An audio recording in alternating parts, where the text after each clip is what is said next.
Good morning, and welcome to the highlight of your entire existence. And that includes Valentine's Day. Now, a lot of you are going to have incredible sex today, and still, this will be better. Yeah, I know. It doesn't seem possible, but you just watch. Now, as I was just watching before I got on here on YouTube, I was watching the memes streamed by on Locals, subscription platform. And one of them was that today is Singles Awareness Day. Is this the worst day in the world to be single? I don't know. It might be. So let's take it up a notch. Let's have a drink to Valentine's Day. And all you need is a cup or a mug or a glass, a tankard, chalice, stein, a canteen, jug, or flask, a vessel of any kind. Fill it with your favorite liquid. I like coffee. And join me now for the unparalleled pleasure, the dopamine hit of the day. The thing that makes everything better. It's called the simultaneous sip. And aren't you glad you made it for this? Whoa. Go. Yeah. Okay, in the comments, how many of you are having sex right now? Anybody? Am I the only one? No, I'm just kidding. I'm not. All right, okay, some of you are tubiting. I realize that I gave you that little setup there, and you grabbed it. You grabbed it. All right, here's a little safety tip for you. 2 tips. Number 1, have you ever seen those automated traffic speed signs in your neighborhood? So there'll be a little wheeled cart that the police will put there. It's got a little radar on it, and there's no person there. It's just a robot. And it tells you what your speed is. Now, when you see that your speed is above the speed limit, what do you do when the robot is telling you that? Do you slow down? How many of you slow down because the robot told you to slow down? Probably a lot of you. That's why they do it. Do you know what I do? Well, I have a degree in economics, so that's how I see the world. And is there anybody else here, before I give you the answer, is there anybody else here who has a degree in economics? Probably, right? There's somebody here. And don't give away the answer. If you have a degree in economics, you say to yourself, is the police force, which of course has a shortage of resources because everybody does, do you think the police force is going to put a robot there that slows you down and then also a speed trap? It's the one place in the world you can guarantee you're not going to get a ticket because the economics of it would be absurd. You don't slow people down and give them tickets at the same time. So when I see one of those, I'm like, oh, free pass. I guess I can go whatever speed I want. Now, I'm not saying I speed up. I'm just saying that if you have an economics filter on life, as soon as you see that thing, you say to yourself, well, I guess I don't have to slow down. It's the only place I can go today that I don't have to worry about a ticket. Now, let's take that concept, and I'm going to expand it and extend it to something that's closer to you. How many of you use encrypted apps because you feel safer? Anybody? Who uses an encrypted app because if you got that encryption, you're all safe, right? Okay, economists? Anybody? Any economists? If you were, let's say, the CIA or some intelligence agency, would you go looking around and just everybody's unencrypted messages looking for the good stuff? Or would you likely put all of your energy into looking at how you can get into the encrypted apps because that's where all the good stuff is? The economics of it guarantees that the place you're most likely to get caught doing something terrible is on an encrypted app. Now, maybe not immediately. It might take them a while to figure out a back door. I don't know if they crack the apps or if they just coerce the management or they they get an insider that they bribe, however they do it, right? The intelligence agencies can just chip away at it until they succeed, because there's no cost in failure. If you can't crack it, well, you just didn't crack it. But you're going to keep trying until you do. And the intelligence agencies, of course, would succeed in the long run, one way or the other, either by human corruption or, cracking the code with quantum computers or God knows what. So I would say to you, get rid of your encrypted apps, because what they're going to do is lure you into saying something that you should not put on an app. Hear this really clearly. If you have an encrypted app, it's going to make you feel safe. And then you're going to put something in that app that you should not ever write down. Am I right? How many people have written something in an encrypted app because they said, well, at least this is safe? Don't. Everything you write down is discoverable. There's just no exception to that. All right. That's your advice for the day. Congratulations to Jared Kushner and Avi Berkowitz for being nominated for a Nobel Peace Prize for their work in the Abraham Accords. Now, this is the second time they've been nominated. Is that right? And how does that work? Can you be nominated time after time? I'm not sure if there's any kind of eligibility, per year or anything like that. I guess you could. But this is quite an accomplishment. And, what's interesting is that Trump is not nominated. Is that weird? How did any of this happen without Trump? It doesn't really make sense, does it? I mean, it just seems such an obvious snub. Maybe the problem here is, and nobody's disputing that who did the hard work was Jared and Avi. They obviously did the work. But doesn't the president get a little bit of something? And nothing? I mean, that feels a little unfair. I get that not everybody is putting in the same amount or type of work into every project, but I mean, I can't imagine it would have happened with a different president. But with all credit to Avi Berkowitz and Jared Kushner. So,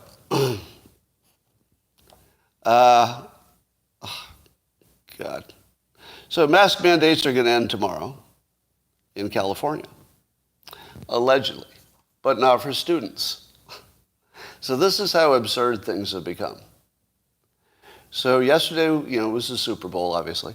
So how many people celebrated with other people for the Super Bowl? In the comments, how many of you were in some kind of a group situation? Pretty much, probably 70% of you, right? Did anybody find themselves in a group situation with friends where anybody was wearing a mask? Anybody? Was anybody at home or at some friend's home? No masks, right? Now, so in my neighborhood, the kids went to Super Bowl games because, the kids are involved, whether it's directly or indirectly for them, they're always there.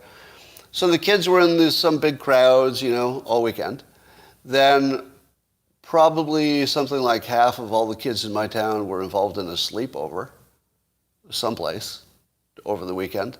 Right? Everybody within a certain age group, they're all doing the sleepovers. Do you think they're wearing masks? No. No, nobody is. So you have this massive, close quarters mingling, and the only time that they wear a mask is in school, inside. And do you know what is the one thing you can't do in school, inside the building? You can't get really close to other people because that's the time you're going to be sitting in your little chair, right?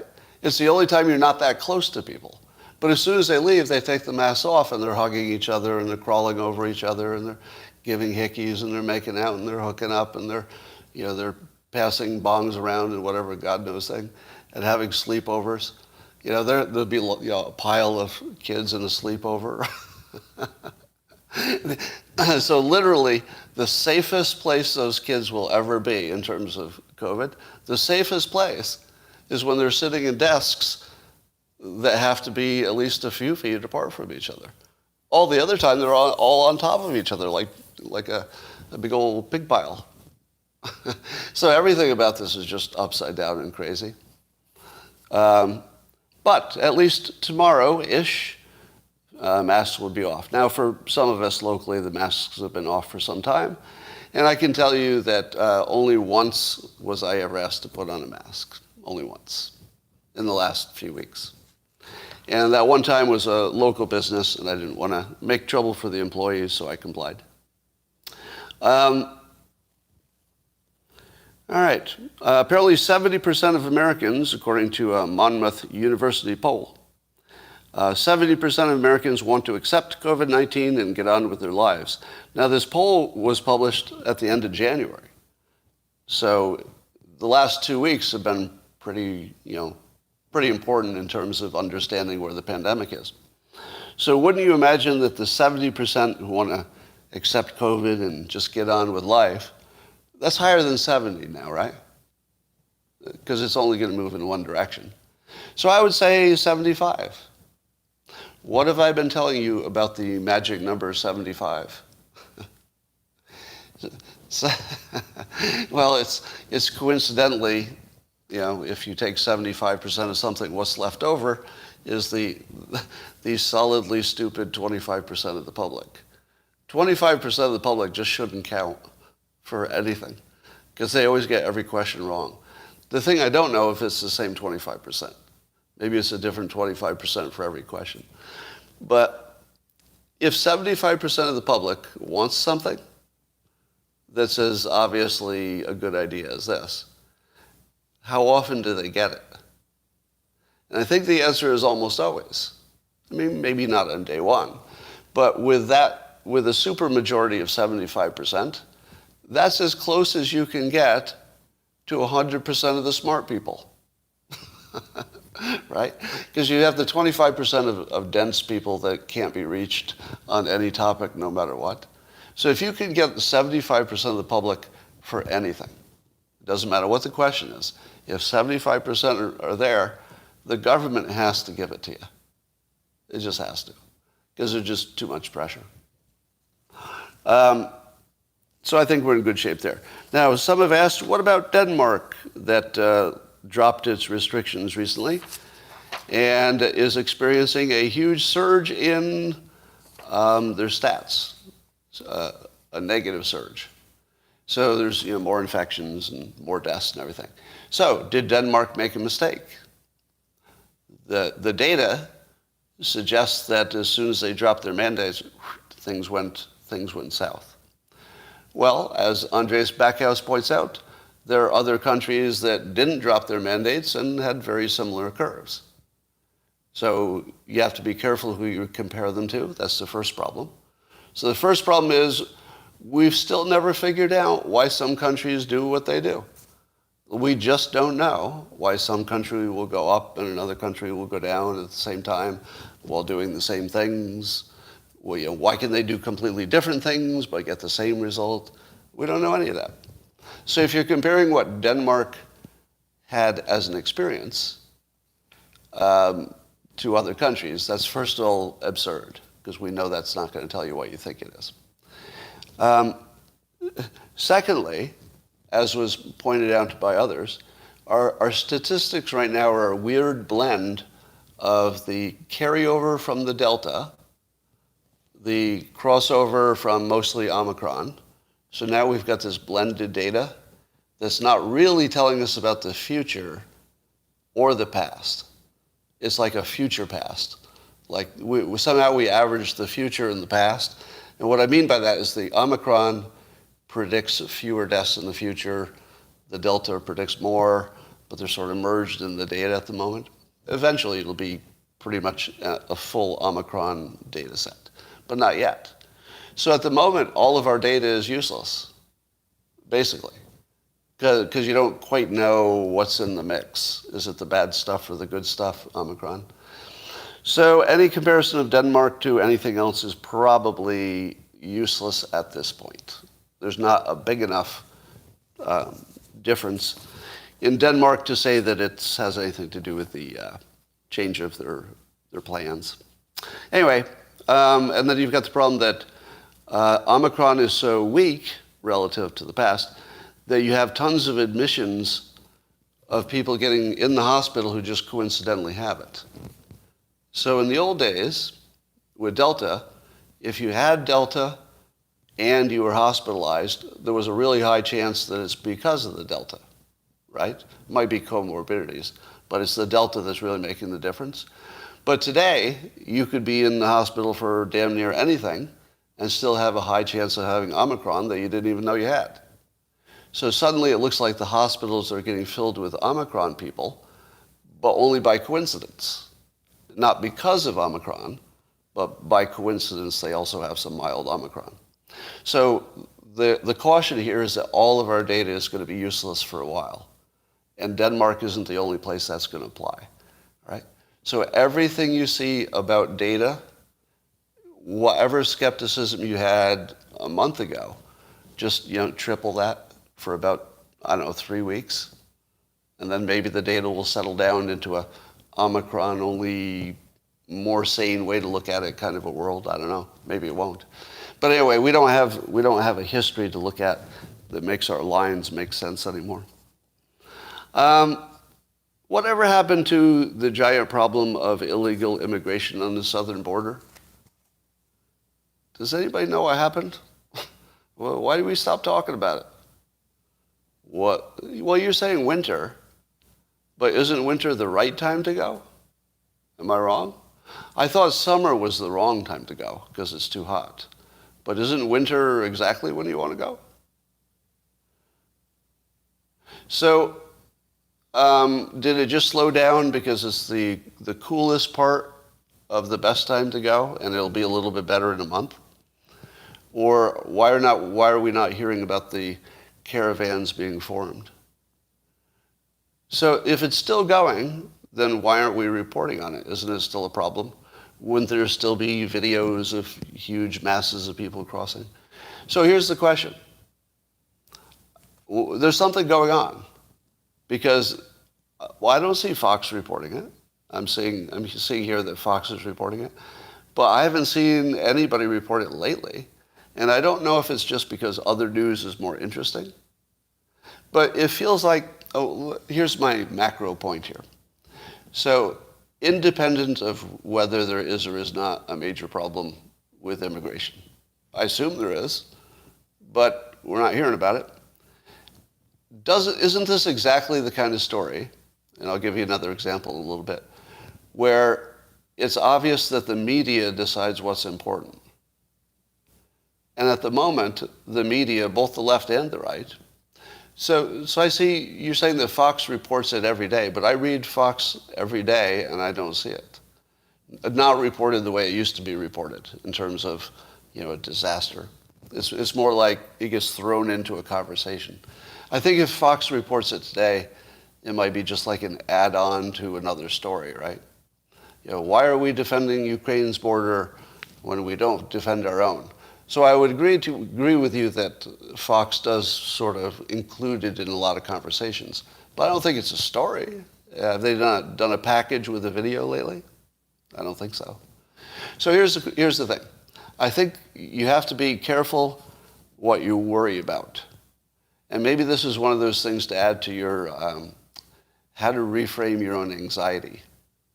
One of the things I remind myself is that I'm only worrying about things people told me to worry about, which does not seem to correspond exactly to what's important. Because there's somebody who wants you to worry about something, and they have the influence to make it happen, then you start worrying about this thing that somebody put in your head. But it's not your biggest problem. It's just the thing somebody told you to worry about. So and fentanyl's weird like that too. Because every once in a while we'll talk about it, but then it'll just disappear, as if it's not killing 50 to 100,000 people a year. It's just weird. So just be hyper aware how the degree to which you're being manipulated. Because they just took things that people were on fire about and just decided that you're not on fire about it now. You're going to be thinking about something else.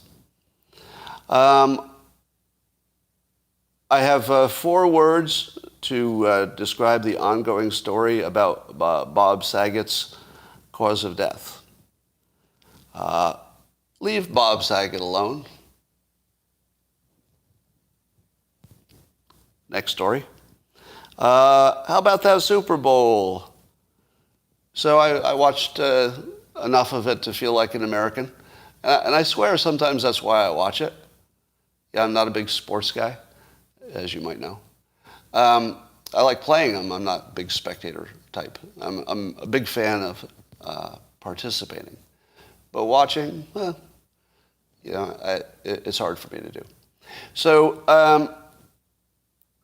here is my sort of impression of the whole event, ignoring the sporting part of it for a moment, because that'll be talked to death. One of the things that I'm reminded of is that racism is not just a problem, but it's also a business model, which causes some weird things to happen. And by a business model, I mean that there are individuals who benefit from the racism topic. So if they can keep it going, they've got a reason to be on TV, a reason to sell books, a reason to be, etc. And so what would happen to a problem if it got solved, and yet there were a whole bunch of people who benefit by it not being solved? You know, I was asking the same thing about, you know, how many people in the CIA are Russia experts versus other kinds of experts.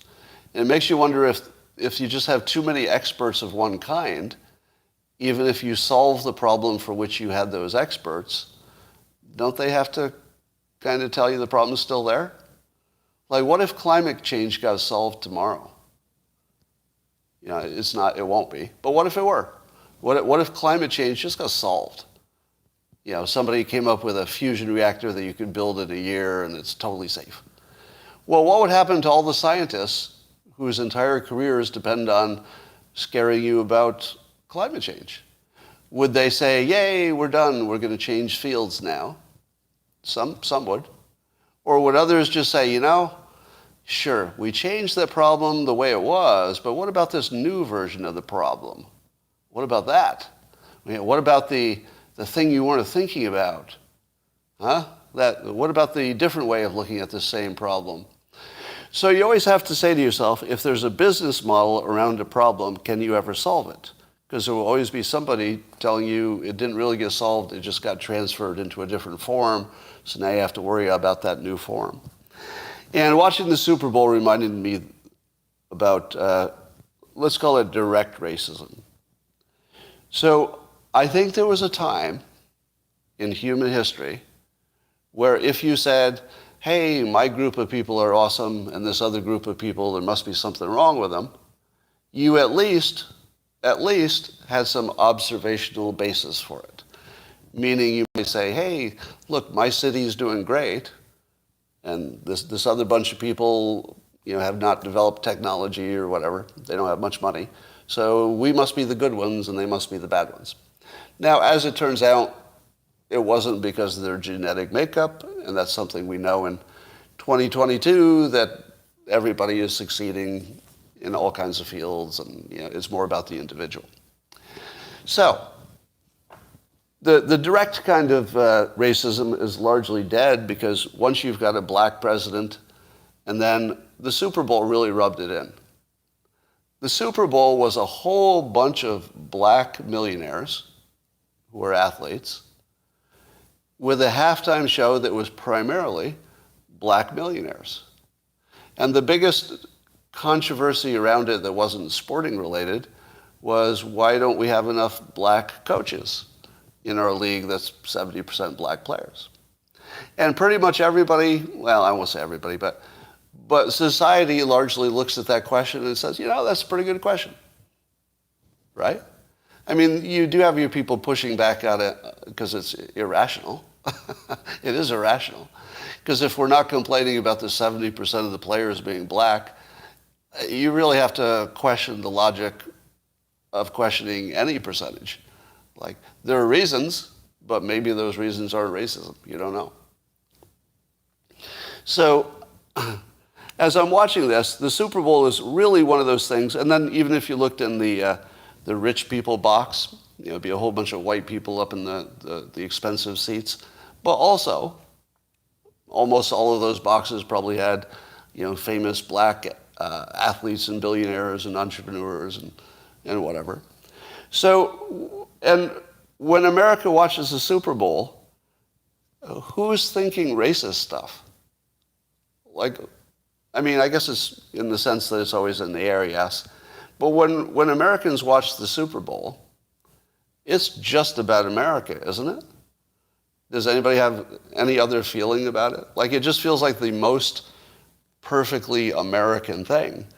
And it is so wonderfully free, just spectacularly free, of what I would call historical classic racism, where you just say, the people who look like that are bad, and the people who look like me are good. Like, that part's just gone, because there are so many individuals who have excelled from every category of life.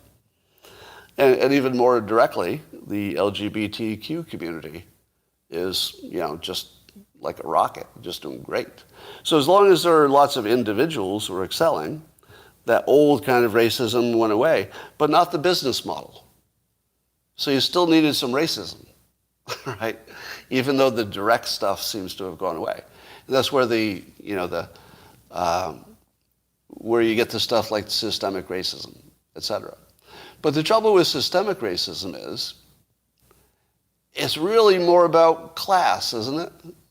That rich people do well, and if you're not already rich, you've got quite a barrier to break through to become rich. So it seems to me that the whole racism thing has become something of an absurdity. And the absurdity is that we're not treating all poor people alike when we just watched the most revered American tradition, lately anyway, the Super Bowl, where it really is an enormous celebration of black achievement. It's really, really impressive if you look at the individuals and the level of talent that was involved there in all kinds of different fields. So I feel like we're just in this weird situation, and I guess it all came together when the only person who kneeled, or is it knelt? The only person who knelt at the Super Bowl was, did you watch it? The only person who got on one knee to protest racism in the United States was the white rapper in a black business, Eminem. The fact that he was the only one was just perfect, because that capped the absurdity of the whole thing. Now, do you think that the police brutality against black motorists or black suspects who were stopped by the police, do you think that ended and Kaepernick got what he wanted? Or are we being clearly signaled that that was never real and it was just a media invention to be anti-Trump? That was just sort of anti-Republican, anti-Trump thing, right? So as soon as Biden's in charge and the Democrats own the Congress, well, suddenly the problem went away. And the only one who didn't get the memo was the white guy, right? The white guy didn't get the memo. So Eminem's like, oh, I guess I'm still 2 years ago. So I don't think that we're making a big enough deal about how far this country has gone. And this is one of the things you have to do every once in a while. It's easy to, complain about what's not right yet, because that helps you work on it. It's good to complain because it tells you what to work on. But every now and then you just have to pause and say, damn, the things have gotten really good relative to where they have been in the past. But still work to do, I guess.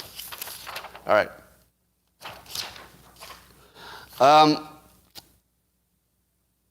Here's a reframe for racism. In order to be racist, you have to irrationally take credit for the accomplishments of strangers. which doesn't make much sense. And I use this example. So Thomas Edison and his company invented the light bulb, the modern light bulb. And he was white, and I'm white, so I get some of the credit, right? How does that work? How do I get credit for just having a coincidental similar pigmentation? Like, well, I didn't do anything. I wasn't even born. So how in the world do I get some credit because white people invented a lot of stuff? It doesn't really work that way. It just doesn't work that way. So I think it's a useful reframe that if you're finding, and I guess this is where it starts, people say they find pride in their race. I feel like that should be discouraged. I'll bet that's offensive to you, some of you, isn't it? Let's see, if I say it again, let's see if this sounds offensive. I don't mean it to be offensive. But you should never take pride in your race. That's irrational. You should take pride in perhaps what you did. I think you could arguably take pride in what a child of yours accomplished. I would extend it to that because you have a lot to do with how the child turns out. But how would you be proud of anything else? Like, it doesn't really make sense to be proud of anything except what you do, or as I said, maybe a family member that you've helped in some way. Right? So every time somebody says they're proud to be black or proud to be white, it just sounds racist as fuck to me. It doesn't matter who says it. The moment you say you're proud of your race, like, I'm not even sure I want to hang out with you anymore. I don't care what your race is. It's like, if you're proud of that, you're proud of other people's accomplishments. I'm not comfortable with that. How about be proud of your own stuff for a change? So there's a story about the Biden administration, officials at the U.S. Cybersecurity and Infrastructure Agency, the CISA, are urging a judge to not show us the Dominion voting systems audit, I guess. So there's some kind of audit in Georgia of the Dominion voting systems, and the Biden administration doesn't want that audit released. Now, to be clear, the audit does not allege, as far as we know, any fraud. Because I think people are taking the story wrong. I think people are taking the story as they found some fraud and they're trying to hide it. But that is not the story. The story is that allegedly, and it's still allegedly, there were some security holes. Now, security holes means that there was an opportunity, perhaps, for something to happen, not that something happened. So, does it make sense for the Biden administration to block that, presumably because they say it would be bad for cybersecurity or election security, right? Do you think that's a good enough reason that whatever came out of this would be bad for election security? Because you could make the argument that if the public knew how the audit was done and what it found, that would teach hackers how to hack the system. Is that true? Do you think that would be the case, that it would teach people how to hack the system? And if we have a system that can be hacked, is the problem that the hack... if it's even true that this information could be harmful, you have to take those systems offline right away. Am I right? You would have to, if you believed that there was an audit that legitimately, if you believed it, and I would say that I'm well short of believing this is true, by the way. So I wouldn't take anything about this story as verified yet. But if it were true that there were security flaws that would allow somebody to change an election, the moment you know that's true, your strategy is not keep it from the public. Right? That's not the strategy. The strategy should be take them offline immediately until you can fix them. All right. Let's talk about Ukraine. Apparently China is not evacuating their embassies. So what does China know that the other people don't know? Well, I'm wondering if the United States evacuating its embassies was just a signaling move. What do you think? I think that we were just calling Putin's bluff by saying, if you're going to attack the country, we're ready, and we're evacuating our embassies or pulling down staff, because not only are we calling your bluff, but we're preparing for the outcome. So I've got a feeling that China does not need to call anybody's bluff. So don't you think China is signaling that they know that there's no imminent attack? Or is China in league with Russia, and they're trying to help Russia mount a sneak attack by acting like they don't know? Oh, we don't think there's any attack. And then Russia attacks, and you say, darn, even China was surprised. I don't feel like China would be working with them on a trick. I feel like China just knows that there's not going to be an attack. So that's still my prediction, is that there won't be an attack. Or at the very least, if there's an attack, it would not involve wherever they have their embassies. So they might know it won't involve just that location. It seems to me that Putin is negotiating so well by threatening with military action that he's got Ukraine kind of negotiating with itself. Do you know what I mean? Have you not heard people say, well, why don't we give Russia this? Or, we could say we promise not to join NATO. Basically, a lot of people are floating ideas for how Ukraine or NATO could give up something. But you don't really see the same thing happen on Putin's side, right? I mean, we float ideas, but there's nobody in Russia floating an idea about how Putin should change his mind. So I feel like Putin has his adversaries negotiating with themselves, which is a sign that somebody doesn't know what they're doing, meaning the people negotiating with themselves are sort of lost and they're just flailing. But then I heard this interesting factoid that I wondered how important it is. It sounds like it's important. That Ukraine has built into its constitution that it will try to get into NATO. To which I said, I don't think Ukraine knows what a constitution is. A constitution isn't a business plan. That's a business plan. Or a strategic plan, maybe. But a strategic plan might be, we have every intention of getting into NATO. That would be a good plan.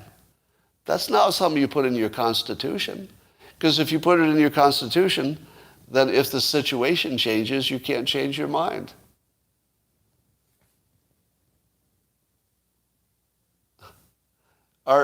That's not really Chen, is it? I can't tell if that's somebody impersonating Chen or actually Chen. So, am I wrong that it was a gigantic mistake to put the NATO thing in their constitution, which they can't easily change? It's like a gigantic mistake, right? I feel like this is like a Dilbert problem on a global scale. That they confuse the constitution of the country with a business plan, and they put the wrong thing in it. And that now they have a paperwork problem that's going to cause them to lose their country for paperwork. I think that's happening. Do you think that Russia would be treating Ukraine the same if their constitution didn't say we have to be in NATO? Because I feel like Russia could count on them maybe changing their mind or not joining NATO if they didn't have it right in the Constitution that they had to, or at least had to try. And I think it's more and more clear, especially since I got a little background on this whole Putin versus Hillary Clinton thing. So I guess Putin blamed Hillary Clinton for activating the protests against Putin in 2011, I think. And then in 2016, Putin may or may not have returned the favor by trying to hack something. related to the election. So you got that background going on, and you wonder how important that is. But I cannot for the life of me figure out how the United States is worse off if Russia owns Ukraine. I'm not saying we should abandon them. I'm not saying we should do something different. I'm just confused as to why we're not better off instead of worse. Because let me ask you this. How many problems has Ukraine caused the United States in the last 5 years? Am I right? Look at the number of problems Ukraine has caused the United States. Now, how many of those problems would we have had if Ukraine and Russia were basically the same country? None. None, right? So at the moment, Ukraine looks like this big, expensive problem that we're pumping money into, and because of corruption, it's ruining our politics because we've got this Hunter Biden connection to it. It's ruining our NATO alliance. I mean, at the moment it's getting stronger, but I think that's temporary. I feel like Ukraine is nothing but trouble. And by the way, we caused that trouble ourselves by trying to build a base on Russia's doorstep. Like, why did we think we were going to get away with that? It wouldn't have worked the other way. I mean, they couldn't have built a base on our doorstep. So, like, why are we fighting the idea that the superpowers should have a sphere of influence around them when we have one and we think it probably works pretty well? And, so I guess there are a lot of questions on this Ukraine thing that we're not thinking about too deeply. Do you know what CNN stands for? CNN stands for certainly not news. I don't know if anybody's used that one before.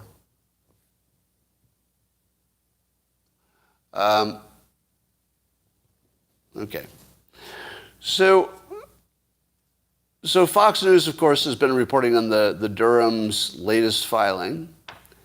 And the idea that the Clinton campaign was paying somebody to spy on Trump and get into his computer stuff. And then I see this. John Brennan had briefed Obama at one point on Clinton's purported proposal from one of her foreign policy advisors to vilify Donald Trump by stirring up a scandal claiming interference by the Russian security service. So apparently this is in evidence sufficiently so that it's part of the Durham report, which would say that Brennan and Obama knew for sure that Hillary was doing a dirty trick about this Russian connection, and that they either tacitly approved it or at least ignored it. Shouldn't they all be in jail? Shouldn't John Brennan and ex-President Obama be in jail for that? How is that not a huge crime? I'm not sure what crime it would be, actually. But shouldn't it be a crime for the President of the United States and the head of the CIA to be aware of a campaign trying to overthrow an election with a fake, a story that would potentially plunge America into war? If they were aware that she was doing this, they should have shut her down immediately. And if they didn't, they were part of it. I actually Googled RICO yesterday because I wasn't quite sure what it takes to make something a RICO situation. But what we're seeing here is very clearly, now it's being laid out, a conspiracy that obviously included Obama, the CIA. I'm sure we could connect it to the fake news, right? So you had the fake news people, CIA, and Obama, and the Clinton campaign, all conspiring to do dirty tricks that not only would change the nature of who got elected, potentially, Trump got elected anyway, but could have actually caused a nuclear war. So that, creating trouble with Russia is actually risking nuclear war in order to win an election. Now, I don't think there's anything I said that's necessarily on the books as illegal, is it? I mean, people can talk to each other and say bad things, and people can lie, and people can start rumors, and I don't think that's illegal. But at some point, there's got to be something illegal about this, right? There's got to be something illegal about it somewhere. I feel like there are so many laws that you could make anything illegal if you tried, especially something complicated like this. You telling me there's nothing illegal in this whole situation? No lawyer could come up with a law that directly or indirectly seems applicable here? And the weird thing is, again, this won't be reported. The whole thing, entire story here won't even be reported by the mainstream press. All right. All right. That is about what I wanted to talk about today. And I think done a good job. Hacking is a crime, sure. But that's not what the Clinton campaign is accused of.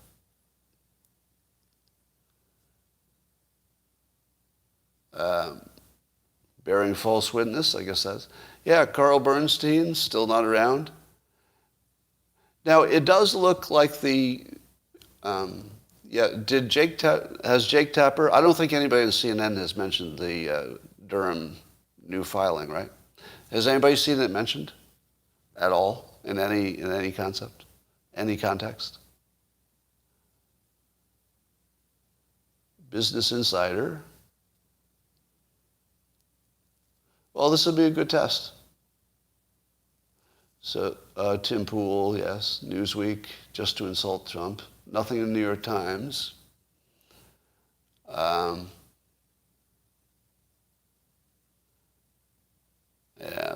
Just looking at your comments.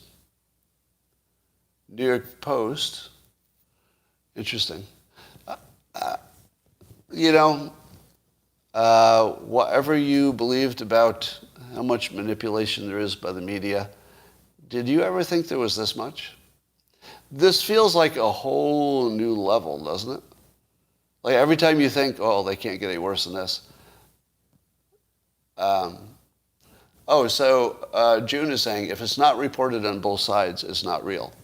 Let me tweak that. So that's a rule that I've used for a BS test.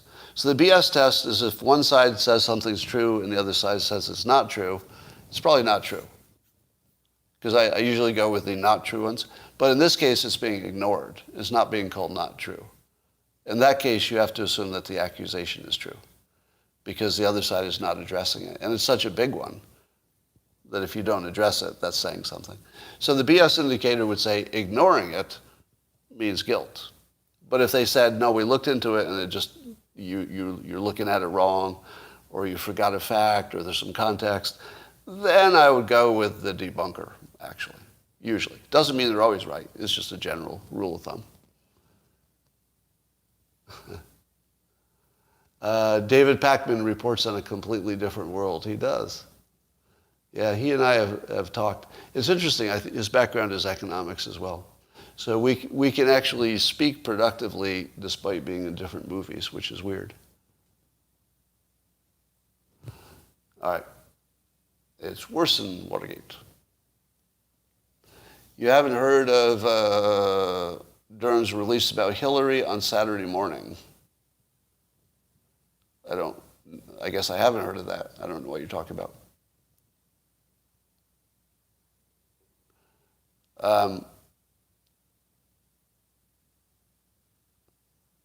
Russiagate was denied. Was that true? There you go with the denier. You mean Russiagate in terms of it being a fake thing. Oh, that's true. Yeah, that would be interesting because for the Russia collusion thing, there were two movies. One is that it was always like a hit job, and the other was that it was true. But in both of those, there's one saying it was true and one saying it's false. So they kind of cancel each other out. That's a weird one. But Trump was right that they were spying on him.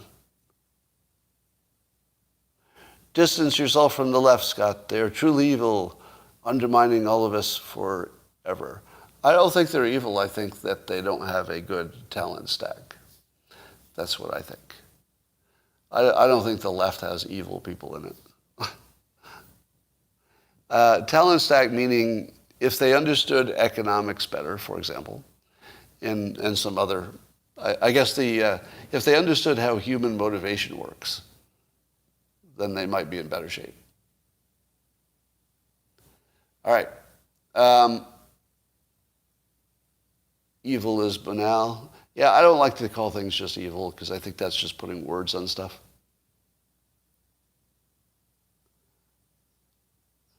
Pelosi is not evil. Well, I don't know. It's just too simplistic to label people as evil. I don't think Pelosi wakes up in the morning and says, let me go do some devil stuff. I think she has undoubtedly done things that you and I don't like. Kind of comes with that job.